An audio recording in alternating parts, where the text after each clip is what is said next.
เอาสบายดีเอฟซีของอ้ายประเภทคนมักฮักการเกษตรพบกันเช่นเคยกับอ้ายประเภท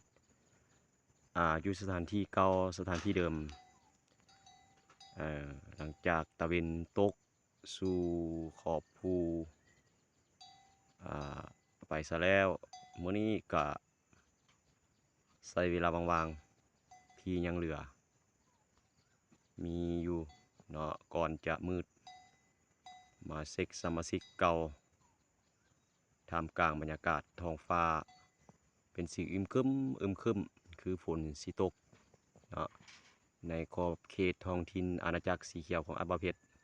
อ่าถือว่ามื้อนี้บรรยากาศเงียบสงบดี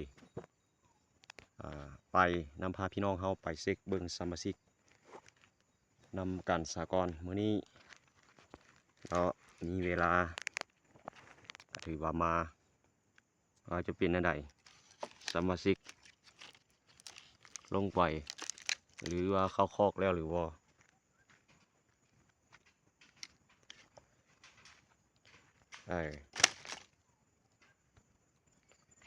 หลังจากกินอิ่มพี่น้องเอ่ย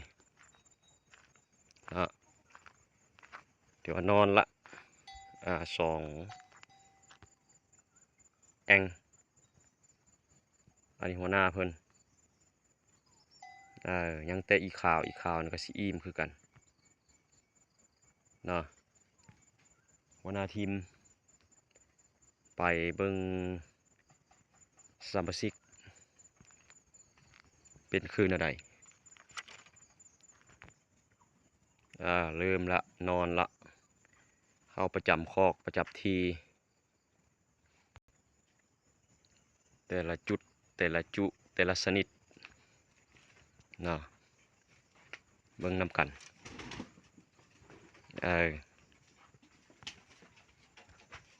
เริ่มจะเข้าคอกนอนแล้ว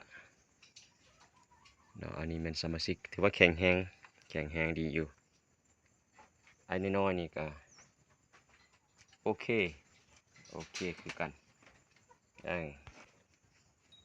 สองแองนี่ก็ตะเหมาะตะแมะอยู่แก้วเอื้อง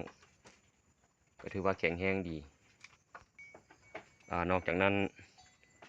ถือว่าเข้าเงียบสงบดีพี่น้องเนาะถือว่าจักความตามจำนวนเป็นระบบระเบียบแต่ละตู้ก็ถือว่าแก้วเอื้องแล้วก็นอนประจำบอน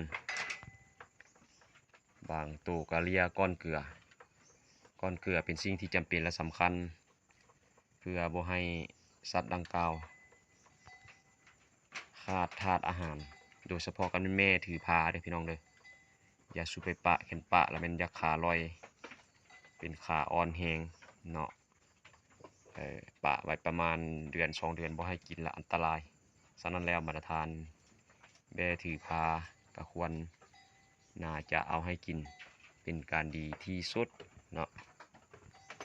อันนี้เป็นกิจกรรมคอยคำยำแรงตะเวนตกจากขอบดินสำหรับ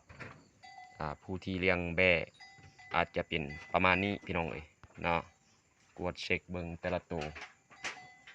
ถ้าหากว่า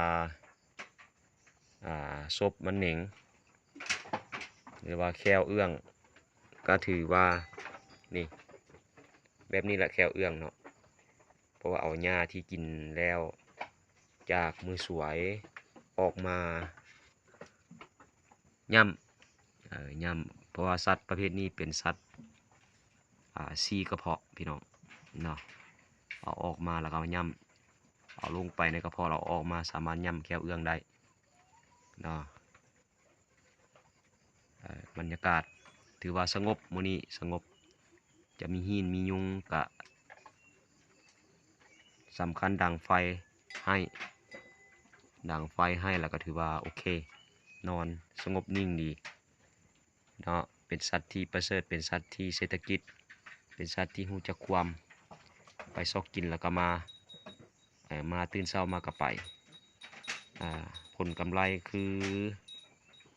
ลิตภัณฑ์ผลิตผลลูกของมันพี่น้องเด้อเออขี้นี่ก็เป็นประโยชน์เนาะขี้ก็เป็นประโยชน์ใส่เบียร์ไม้เบียร์ตอกต่างๆไปอืมอันนี้แองนี่ก็เริ่มอิ่มละเนาะเป็นระบบระเบียบดีฮู้จักความอ่ามื้อนี้เอาสำนี้ซะก่อนมาตรฐานเนาะไว้ใส่พรพวกท่านจงมีสุขภาพแข็งแรงยามมื้อแลงกินข้าวกินเบียร์แซ่บๆกับครอบกับครัวสำหรับมื้อนี้อาบ่าวเพชรขอกล่าวคำว่าสบายดี